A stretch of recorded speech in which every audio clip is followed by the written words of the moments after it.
I got everything in the room. I asked the guy, like, where's the nearest place to get some food? He's like, nowhere.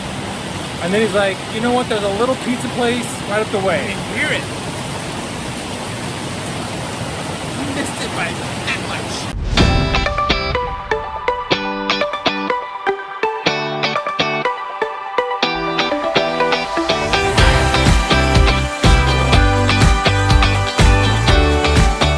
Good morning, welcome back. Today looks like a beautiful day. A little bit of clouds. I think it's supposed to get to like 88 today. And so still gonna be a little bit toasty, but I think as I understand it, as we move west, it's gonna get a little bit cooler. So we're in Budapest now, and we are gonna start making our way towards Slovenia. We're probably not gonna make it all the way to Slovenia today. It's a bit of a hike from here. I think it's like a 5 or 6 hour ride, just without stopping, and so that's not any fun.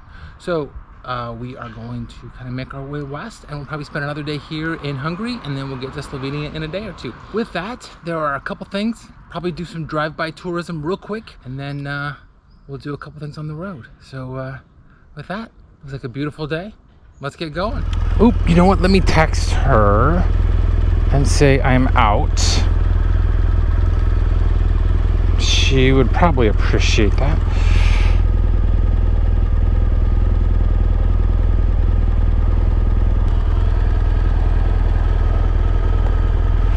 We are making our way out of Budapest. Lovely place where we stayed.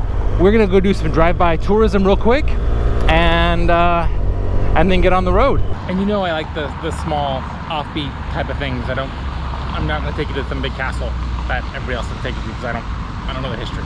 Anyway, these are listening ears from World War I to detect incoming aircraft.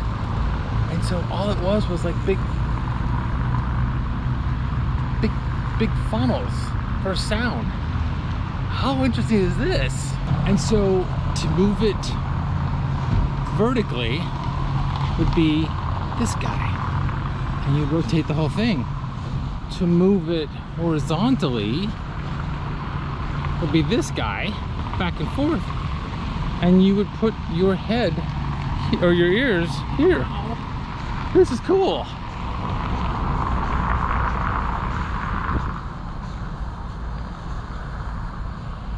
That is really cool. Something you would never think, I would never think of. One last stop in our drive-by tourism. I think we were in, and I'm gonna forget the city. We were in another city where they had little gnomes or trolls throughout the city. And I think it's a cool idea to have little statues for, it's almost like geocaching, but through the city. But these are more statues versus little things in the, little boxes and pieces of paper and stuff like that. I have a friend of mine who is into puppetry, and Budapest has a Kermit the Frog in bronze. So it's Kermit the Frog head and his collar, but in a traditional frog sitting position. I was gonna say, Budapest is an incredible city. Like, there's old stuff. And it's well taken care of. There's modern technology coming through. It's vibrant yet old, and there's people everywhere, which tourism, I get. This is a cool city. So anyway, we're gonna make our way out of here, and let's get on the road. A couple quick stops of drive-by tourism, and now we are gonna head out of Budapest and making our way west. What an incredible city. I love this city.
want to say a quick stop, but I'm kind of out of the way. We're in the middle of nowhere. But we stopped at the Bokod floating houses. Hungary has some incredibly harsh winters, but this lake, and most lakes freeze. This lake does not freeze because of the power plant. And they pump warm water through their cooling towers back into the lake, which then makes this lake not freeze, which then people can now live on it without destroying their pilings and actually catch fish. That's ugly. Lake record catfish. Oh wow. Itt nézem a természetfilmeket Full HD-ból. Here I watch nature movies in full HD. Gyermekeim. Bedroom. Bedroom upstairs. Oh, up there. Oh wow. Oh, that's cool. That's neat. So there are 2 miles of these cottages, these floating cottages on this lake. How cool is this? The other thing about this place was probably never, I mean, I'm sure there's floating houses or floating villages around the world. This one had its 15 minutes of fame back in 2014 when the Microsoft Bing search engine used a photo of these houses coming out of a blue mist in one of the images in their search engines or search pages. So had its 15 minutes of fame. The gentleman behind me, I was talking to him earlier. He's been working on this house for the past 11 years by himself. And he's been living out here since COVID by himself now. But he's built this floating house over the last 11 years by using his own hands. Okay, that was really cool. Cool to see, and the fact that there's kind of a cultural reference in the fact that it was Bing's search engine picture. So kind of cool. Anyway, let's get back on the road and I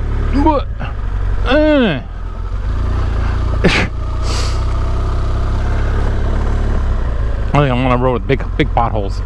Anyway, let's get back on the road and keep making our way west. I think we're going to do a couple drive-bys real quick of some abandoned military buildings. Just they're kind of on the way. So let's go do that. Let's go.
Coming into a town called Hajmeskar. I can't even say it. Hajmeskar. And this is just going to be a drive-by. I don't think you can actually go in, but it is, I believe, that building that is just standing over the entire city. I think they're abandoned military bunkers or dormitories. Yeah, so this whole area is just abandoned military buildings. Look how incredible this one is. Wow. That is cool. During World War I, this barracks and several buildings a part of this was so large and had so many people in it that it had a POW camp, but also it had its own currency. And then during World War II, obviously, the Nazis took it over. After World War II, then the Soviet Union, and they had troops here But in the fall of 1990, or sorry, when the fall of the Soviet Union in 1990, all the soldiers abandoned it and they basically stripped the entire building of anything useful, and now it's just derelict. Cool story, interesting story. Let's go get some gas and let's get back on the road. I told you this was drive-by. Quick, I'm gonna take my helmet off.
We are coming up on another border, coming up quickly, and we are here.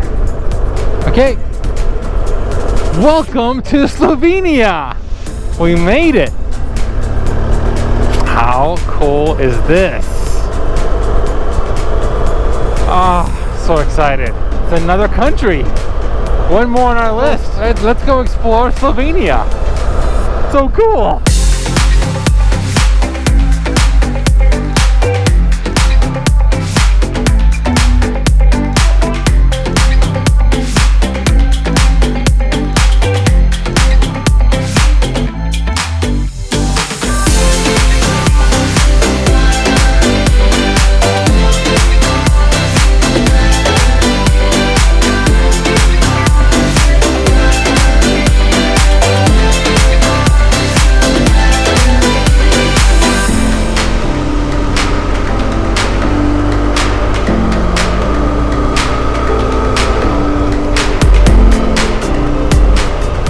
So we are having a quick change of plans.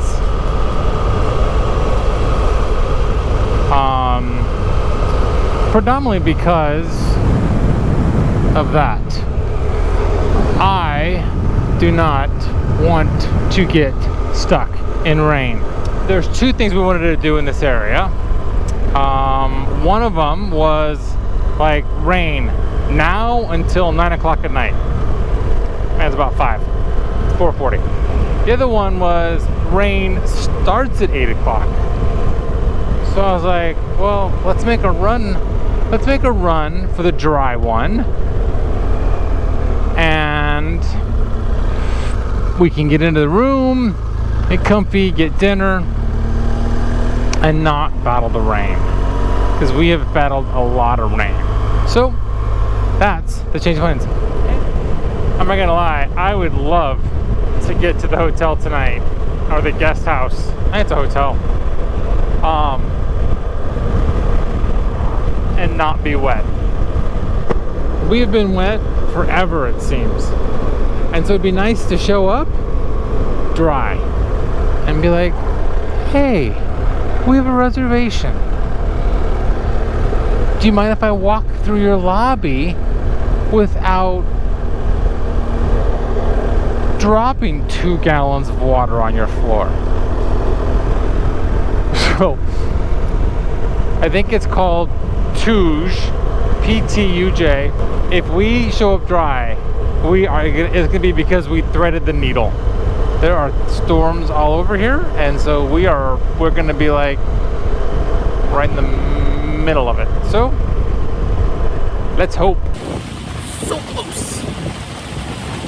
I got everything in the room. I asked the guy, like, where's the nearest place to get some food? He's like, nowhere. And then he's like, you know what? There's a little pizza place right up the way. It's only like 800 meters. And now I'm stuck here. You didn't hear it. You missed it by that much.